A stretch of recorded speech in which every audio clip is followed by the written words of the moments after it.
A painful past in South Korea's sudden resort island of Jeju is acknowledged by UNESCO, while K-pop remains the most recognized symbol of Korean culture worldwide. On Press Perspective today, we touch upon a series of Korean stories that recently made international headlines.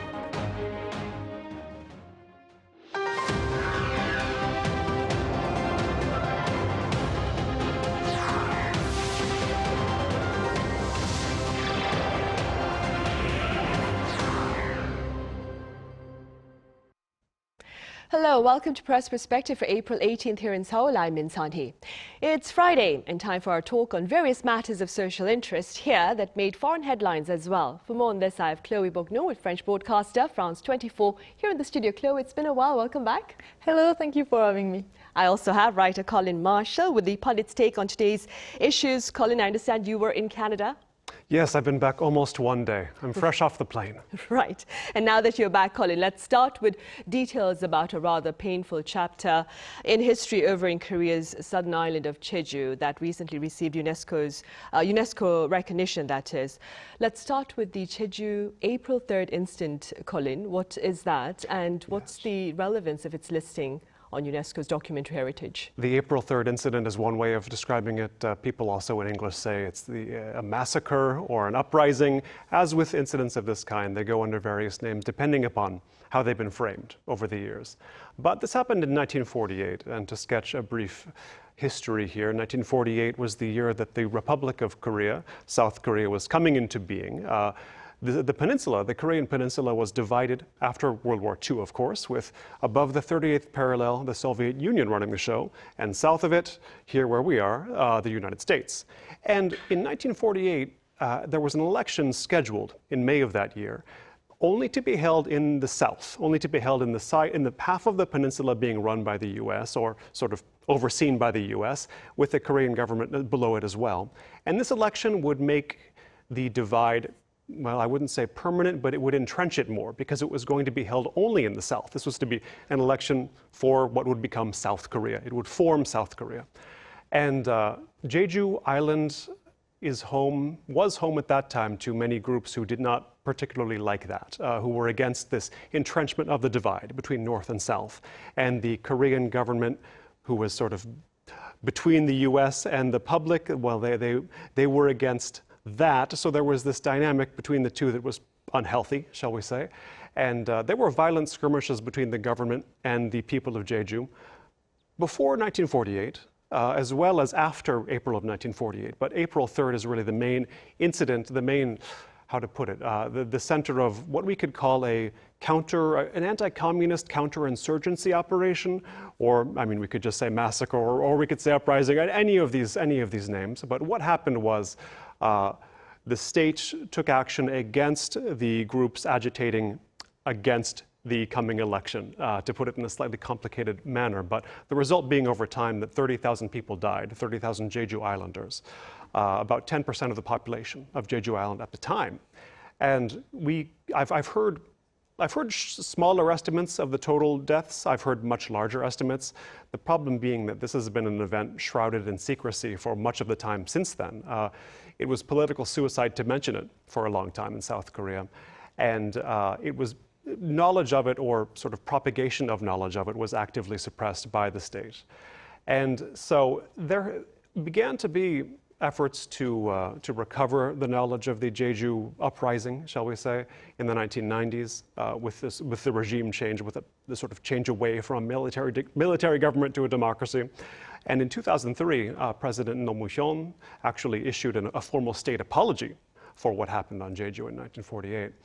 But this acknowledgement by UNESCO is a sort of solidification of the fact that it won't be forgotten, shall we say. We could take it like that. You know, for so long, this was an unmentionable incident, and now it's being acknowledged not just within Korea, but in the wider world. So I think advocates for this cause, for the cause of not just unearthing these truths, but remembering them, are going to take this as a victory, as they should. But as well, it's important to remember what context this happened in. You know, the ideology active in South Korea at that time was anti-communism, and it was a new ideology at the time, and new ideologies can demand demonstrations, and it received an excessive demonstration in the events of the Jeju incident, massacre, uprising, whatever you want to call it. So this is a framing, I think, that is stripping away some of the ideological exigencies of the time, and I think we can come to see it more clearly at this point and going forward. Right. And Chloe, a special exhibition is being held in Paris to commemorate the painful events listing on UNESCO. What has been the response to the exhibition in Paris? Yeah, so the exhibition in Paris is called Jeju 4.3 Archives. It was first held until the 15th. It was held at the Cité Universitaire, so that's an open campus in Paris where people could come and see the exhibition. And now it's been moving around to go to the cultural center of South Korea that's in the center, in the earth of the city.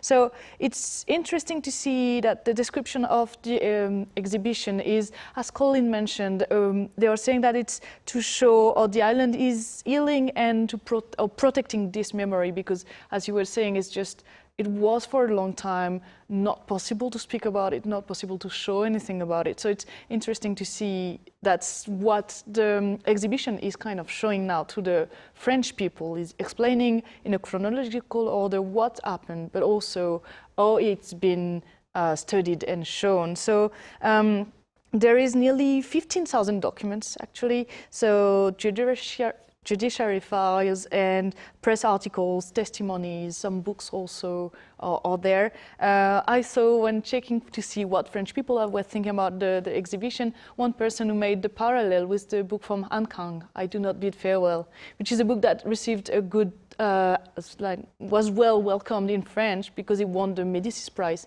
in 2023, and she's speaking about Jeju and about the Jeju incidents. And so that's interesting to see that French people by themselves are making the parallel between the event and the book itself, because to be honest, it's kind of quite an unknown history for French people. We do study, obviously at school, we do study the war between the two Koreas, but before that and after that, it's kind of unknown territory for most of the people. So it's something that's been well welcomed by French people to be able to learn more about others part of the history of South Korea in the recent years and months. Yeah. Right, indeed. Keeping in mind what Chloe has just said, Colin, do you suppose more can be done to perhaps share knowledge about Korea's history on a global scale? And if so, what would be the importance of such efforts, do you think?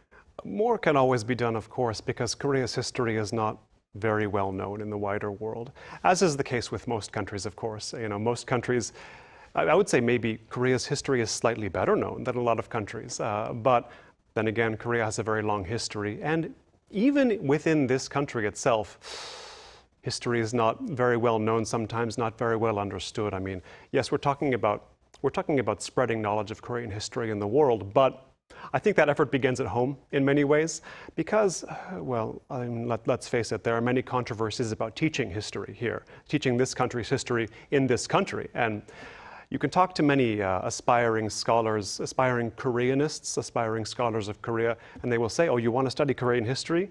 You should do it somewhere other than Korea.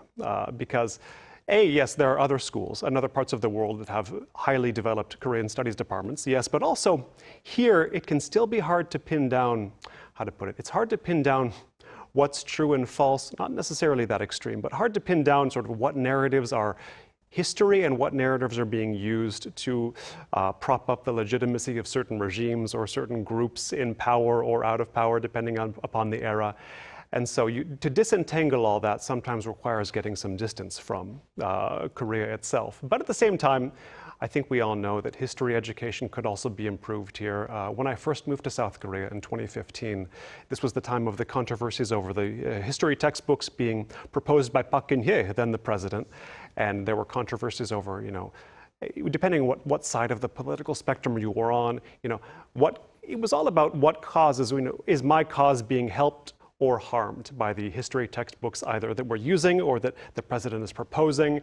And it always comes down to that. It's never so much about what's true or what's being laid out chronologically. And this is something that a lot of foreigners in Korea struggle with. You talk to Koreans about history and there are big gaps and people never present anything in chronological order, and knowledge gets mixed up with historical dramas which take enormous liberties.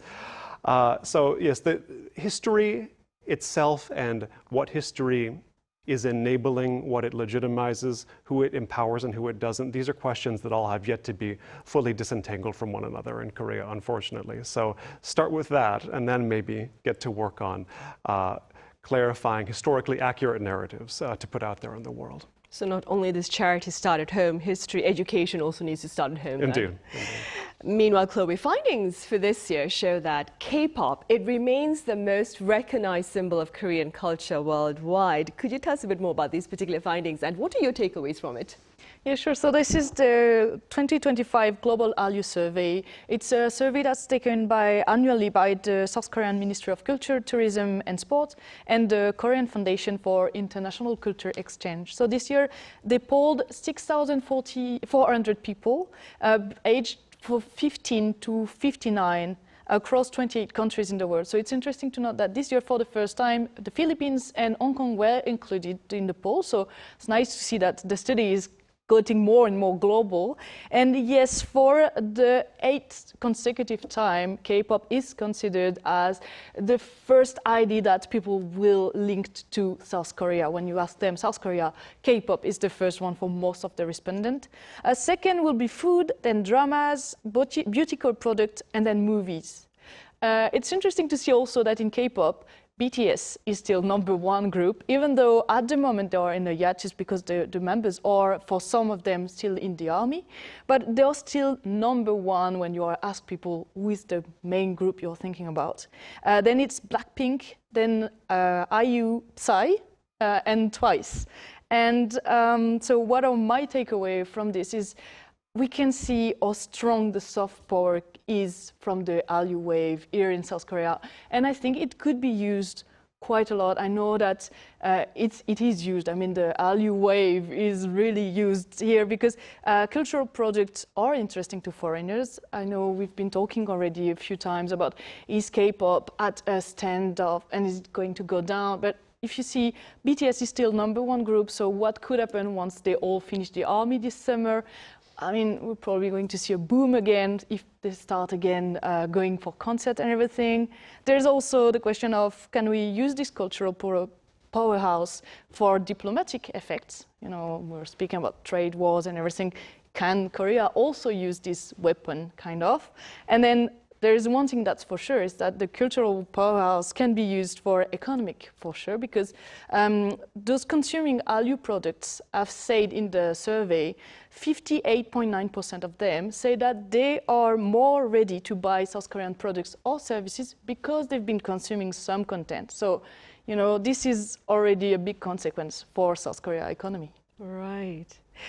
Colin, Chloe mentioned BTS as well as IU. Now, IU's drama on Netflix, Life Gives You Tangerines, I believe. Have you seen that? Is that the English translation? I think I've been watching it, yes, but I didn't realize it. Tangerines, or you can get funny. tangerines from life, something like that. It's quite I've seen interesting, a couple but something about life and something about tangerines. Speaking about that, Korean screen productions on Netflix, they are the second most watched content on that streaming platform after the US. I believe the UK and Japan, they rank 3rd and 4th respectively. What do you suppose is relevance of this particular ranking for South Korea? Well, it does show you the power of the Korean entertainment production industry, that's for sure, that it can produce so much volume. And this is, of course, a country where there are many networks who have their own dramas, for example. But then Netflix has become almost another network, in effect, another Korean network, because there's a drama like Squid Game, to name the most famous example, which is a Netflix show. It's Korean, but it is also a Netflix show. And there have been others, Hukbaek Yorisa, the cooking show, which is culinary class wars, right? Okay, there we go. That's been a big hit too, not just in Korea, but elsewhere. As you said, I was just in Canada, still grappling with the jet lag as we speak, but I was there a few nights ago in Toronto eating sushi at a restaurant with Korean family, mostly Korean, and the waitress, who was Nepalese, came up and she asked, "Are you Korean?" And we were like, "Oh, wow, do you speak Korean?" She's like, "No, I don't speak it, but I understand it." Why? Of course it was Korean dramas. So again, and this is a Nepalese lady in Canada, but it could have happened with any other nationality in any other place. Of course, especially in the general sort of sphere of Asia, K-dramas are especially popular. But it wasn't a surprise. You know, none of us were surprised to hear that it was dramas that gave her enough Korean to understand what we were speaking, if not what exactly we were saying, that we were speaking Korean. Now, I used to live in Los Angeles, and when I hear from sort of entertainment industry related people in the industry, as they say there, they have a lot of complaints these days about how it's become so expensive to produce anything in Hollywood. You think movies and TV have got to be shot elsewhere. You hear a lot of shoots in Spain and places like that these days, but also just the amount of money you can get from studios or from content platforms like Netflix, it's not meeting the bills these days. So it seems like Hollywood is headed for a crisis point in that sense. It's getting too expensive to make content, and the platforms don't want to pay much for it. So case in point with Netflix, it makes sense if you're Netflix to pay for Korean content, which is produced here, not as expensively. By no means are the shows cheap here, but they are cheaper to produce with the ways that production works, the way the industry works, the way that intercorporate connections work in Korea. It is cheaper here, and you can get a Hollywood-like production. And now with Korea being so popular as a culture, as a pop culture, it just makes sense to buy Korean content and then license it if you are a Netflix or another platform for that matter. But I couldn't help but notice on Netflix now, it's not just the sort of Hukbaek Yorisa, or it's not just the new shows like Squid Game, but also a big hit for them right now apparently is, what was the title in English? It was 사랑의 불시착, Crash Landing on You, which is about 6 years old now. But that is still a hit for them, you know, and they're not paying that much for it, I'm sure. So there's a certain cost effectiveness to this as well on Netflix's side. Right. But Korea benefits. Right. Now, beyond Korea's entertainment content, Chloe, CNN, it recently covered Korea's tourist information centers, calling them top tourist attractions as well. Could you tell us a bit more about this particular coverage by CNN? Yeah, sure. In the article, they were speaking especially about the moving tourist info centers. So that are the guides who are, if you've been to Seoul already, in any touristic place, you can see them. They're all dressed in red with the cowboy hats thingy, and they are quite there advertising, asking people, do you need help in different languages? So when I'm passing by them, they're all speaking to me in English, but I've seen them speaking in Japanese, in Chinese, obviously in Korean as well, kind of trying to attract the tourists if they need help. So I'm not a tourist, so I'm mostly politely declining it, but just it's interesting to see that they're here to help, and they're proactively offering their help to get to people to come to see them, even if they're a bit shy. In the article, CNN is saying that in South Korea, there used to be 300 tourist information centers in 2015, and there are now 638. So these guides people are considered as a tourist information center, moving around. But it's interesting to see that they're making comparison with Europe. And in Europe, for example, in France, in Paris, they're closing down the tourist information centers. They are mostly moving everything online, saying that if people want information, they will mostly turn towards social medias or, Googling stuff if you're searching. So they are putting all the money and all the efforts on the online presence rather than real world presence here in Europe. And the CNN article was mentioning it, saying that it's mostly linked to the fact that in Europe, foreign tourists in Europe are trying to get mostly self-guided experience. So if I want, as a French person, to go in another country or in another place, I'll just buy a guide by myself, have a look at it before, and then once I'm there, I'll just take my phone and be 5 best places to eat in Busan, for example, stuff like that. And that's the way European tourists are working at the moment. Right. Colin, how do these then offline tourist information centers, how do they impact, you suppose, the overall tourism experience here in Korea? Well, the question to ask first for me is how many tourists actually use them. And it's thinking about a question like this, in some ways I'm not the right person to ask because I've never been a tourist here myself. So I have to ask people who do come as tourists. It's like when someone asks me, how is people's English in Korea? I don't really know because when I leave the walls of Arirang, I don't really use it on the streets. But I did come back, as you say, from Canada recently, just yesterday. And in the airport, I saw a sign advertising transit tours, which means if you're just making a transit stop in Korea, if you're going someplace else, you're still offered for your layover there, whether it be overnight or just a few hours, the chance to be shown Korea. And as you know, in Incheon Airport, there are these exhibits and like cultural sights and sounds you can take in right there in the airport. And even if you're not a tourist, or you don't plan to use these facilities, it is kind of nice to see that they're there. You do feel like the effort is being made. And I've heard tourists be impressed, even if they haven't gone on a single tour or haven't asked the people in the red cowboy hats anything. Like, oh, Korea's really making the effort. It's really, the resources are there. They appreciate it, even when they don't use it. I suspect it is a minority using it, but I also suspect that official Korea knows that the image is a big part of it. And so they should be good. If someone takes the transit tour, you want them to come away impressed, so they spread the word. But also, a lot of it is just trumpeting it, promoting it that it's there. And, people will say, like I did yesterday, that's not in many countries. When have I seen before? Have I gone to any other country where they offer a transit tour in the airport? I'll never take one, but the fact that it is there sets Korea apart, and so to that extent, I think they have a positive effect. They do something. You're right, indeed. Chloe, I believe we have like about a minute or two left, and I should have actually asked you this earlier when we were talking about Korean screen productions for the small screen, that is Netflix. Now, despite its popularity on the small screen, Korea's screen productions for the big screen, like movies, I understand they'll be absent from this year's Cannes Film Festival. Could you tell us a bit more about this?